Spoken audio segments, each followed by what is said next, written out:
अर्ज मागे घेण्यासाठी अखेरचे 3 तास उरलेले आहेत। महायुतीमधील अंतर्गत खतखत चव्हाट्यावर आलेली आहे। नांदेड परभणीमध्ये बंडखोरांमुळे उमेदवारांची धाकधूक वाढलेली आहे। बंडखोर उमेदवार आज अर्ज मागे घेणार का याकडे लक्ष असणार आहे। बंडखोरी शमवण्यासाठी शर्थीचे प्रयत्न नेते मंडळींकडून केले जात आहेत। तर अर्ज मागे घेण्यासाठी शेवटचे 3 तास उरलेले आहेत। 3 वाजता अर्ज मागे घेण्याची ही शेवटची मुदत आहे आणि त्यानंतर निवडणुकांचं खरं चित्र हे स्पष्ट होणार आहे। तर ज्यांनी उमेदवार बंडखोरी केलेली आहे त्यांची बंडखोरी शमवण्याचा प्रयत्न हे नेत्यांकडून केले जात आहेत। अनेक नेत्यांनी त्या मतदारसंघांमध्ये ठाण मांडलेला आहे। मनधरणीचे प्रयत्न केले जात आहेत, मात्र अनेक उमेदवार हे आपल्या निवडणूक लढवण्यावर ठाम दिसत आहेत। त्यामुळे आज बंडखोर उमेदवार नेमकी काय भूमिका घेत आहेत, आपला अर्ज मागे घेत आहेत की निवडणूक लढवण्यावर ठाम राहत आहेत हे पाहावं लागणार आहे। अनेक ठिकाणी बंडखोरी झालेली आहे आणि ही बंडखोरी शमवण्याचे प्रयत्न सुरू आहेत।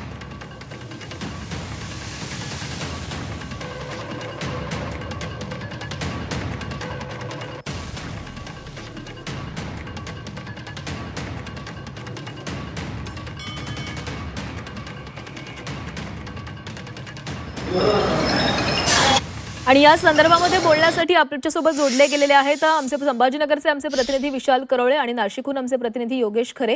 या दोघांकडनं संपूर्ण सविस्तर बातमी जाणून घेणार आहोत। मात्र त्याआधी एक महत्त्वाची बातमी समोर आलेली आहे। गणेश गीतेंनी निवडणुकीमधून माघार घेतलेली आहे। गोकुळ गीते हे निवडणूक लढवण्यावर ठाम आहेत। नाशिकमध्ये गिरीश महाजनांच्या मध्यस्थीला यश आलेलं आहे। गोकुळ गीते सध्या नॉट रिचेबल आहेत। काही वेळापूर्वीच गणेश गीते यांनी प्रतिक्रिया देखील दिलेली होती। आपण माघार घेतलेली आहे आणि आपण आपले बंधू गोकुळ गीते यांच्याशी देखील बोलणार आहोत, त्यांची मनधरणी करण्याचे प्रयत्न करणार असल्याचं गणेश गीतेंनी सांगितलेलं आहे।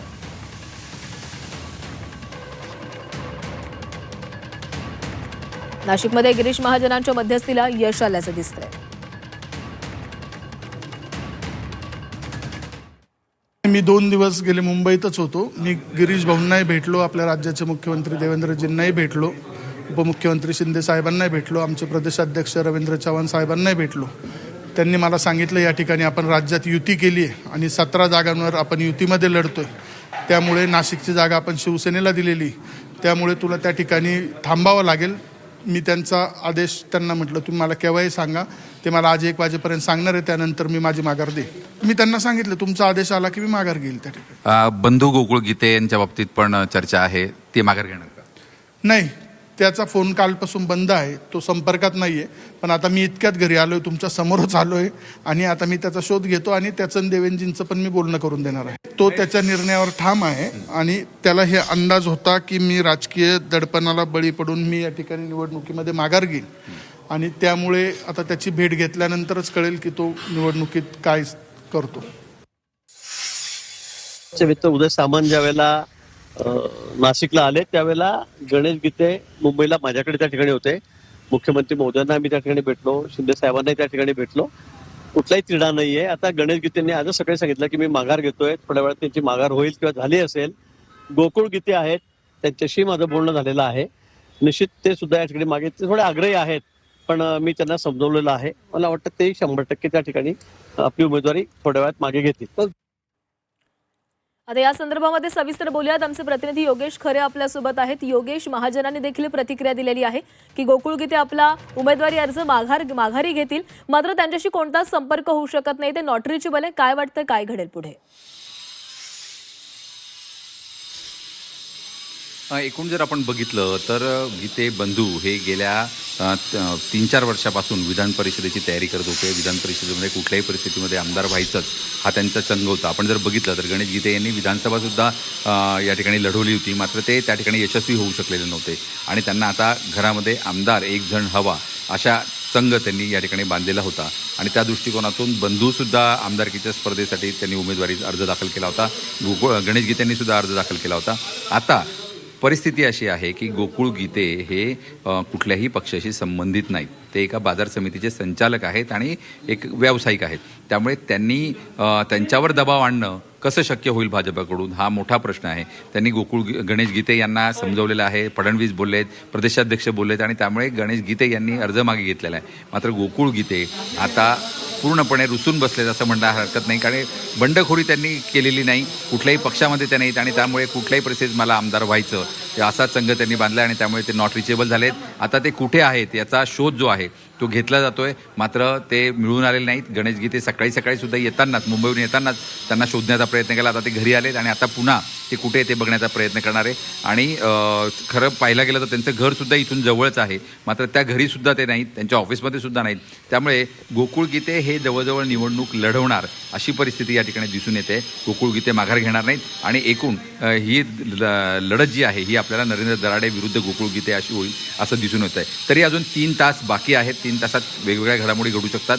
स्वतः गिरीश महाजन जर आपण बघितलं जळगावमध्ये ठाण मांडून आहेत आणि सगळ्यात महत्त्वाचं म्हणजे जळगावमध्ये सुद्धा ज्या काळे म्हणून भाजपच्या उमेदवाराच्या विरोधामध्ये उमेदवार आहेत, अपक्ष उमेदवार ज्या शिंदे सेनेकडून आहेत, मात्र त्यांनी अपेक्षा अर्ज भरला आहे, त्यासुद्धा वणीच्या सप्तशृंगी गडावर आहे असं म्हटलं जातं आहे. त्यामुळे त्यांचीही माघार होईल की नाही ही शक्यता कमी आहे. त्यामुळे दोन्ही बाजूला आता दोन्ही उमेदवार हे देव पाण्यात बुडवून आहेत. नेमकं काय होणार याकडे सर्वांचं लक्ष लागलं आहे. नक्कीच योगेश, तर आता नेमकं काय घडतंय, नाशिकमध्ये काय घडतंय, जळगावमध्ये काय घडतंय याकडे लक्ष असणार आहे. पुढच्या बातमीकडे आपण वळणार आहोत.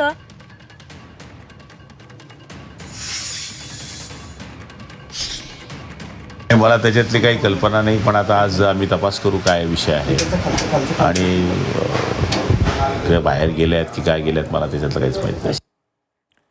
आणि आता धाराशिव लातूर मतदारसंघाचा आपण आढावा घेणार आहोत. धाराशिव लातूर विधान परिषदेमध्ये अपक्षांचे अर्ज कायम आहेत. ठाकरेंच्या शिवसेनेचे 2 बंडखोर रिंगणामध्ये आहेत. धाराशिवमधून ठाकरेंच्या शिवसेनेचे संजय मुंदडा आणि सचिन पवार अपक्ष म्हणून निवडणुकीच्या रिंगणामध्ये उतरलेले आहेत. महाविकास आघाडीची धाकधूक त्यामुळे वाढलेली दिसते. खासदार ओमराजे निंबाळकरांसमोर बंडखोरी रोखण्याचं मोठं आव्हान आहे. धाराशिव बीड लातूर विधान परिषद निवडणुकीमध्ये मविया पुढे बंडखोरीचं आव्हान निर्माण झालेलं आहे. ठाकरे गटाचे संजय मुंदडा आणि सचिन पवार यांचा उमेदवारी अर्ज वैध ठरल्यानंतर निवडणुकीतील राजकीय समीकरणांना नवं वळण मिळालेलं आहे. त्यामुळे महाविकास आघाडीची चिंता वाढलेली असून निवडणूक अधिक चुरशीची होण्याची शक्यता आहे.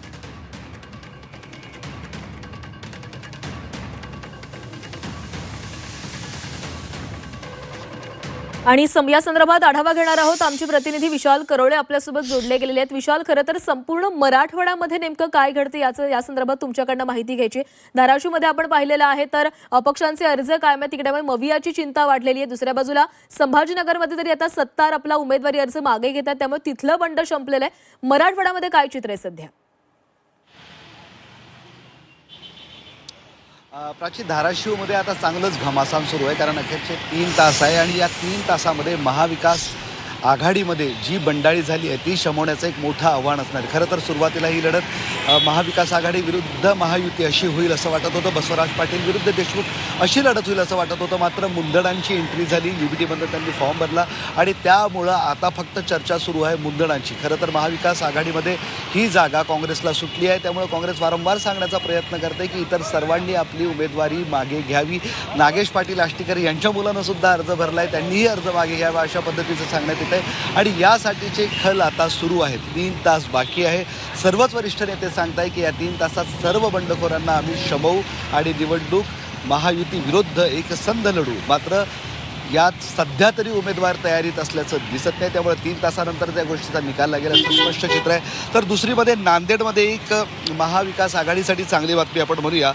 माजी आमदार माधवराव पाटील जवळगावकर यांनी एक बंड करत उमेदवारी अर्ज भरला होता, मात्र त्यांनी आता तो अर्ज परत घेतला आहे. त्यामुळे आता नांदेडमध्ये महायुती विरुद्ध महाविकास आघाडी अशी थेट लढत रंगणार आहे.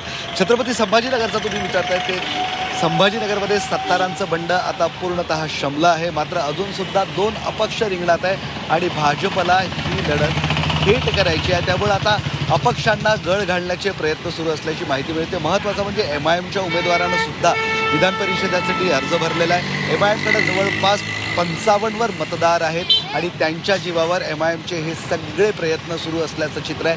त्यामुळे MIMच्या उमेदवारानं अर्ज परत घ्यावे यासाठी महायुती आणि महाविकास आघाडी दोघंही प्रयत्नशील आहे. आता 2-3 तासानंतर सगळं चित्र स्पष्ट होईल. मात्र संभाजीनगरमध्ये भाजपच्या समोरचं सगळ्यात मोठं आव्हान असलेलं अब्दुल सत्तारची बंडाळी आता शांत झाली, हा त्यांच्यासाठी निश्चितपणे दिलासा म्हणता येईल. प्राची. नक्कीच विशाल, तर आता मराठवाड्यामध्ये काय घडामोडी घडतात अवघे काही 3 तास उरलेले आहेत आणि त्याच्यामध्ये स्पष्ट होणार आहे. धन्यवाद विशाल दिलेल्या सविस्तर माहितीसाठी.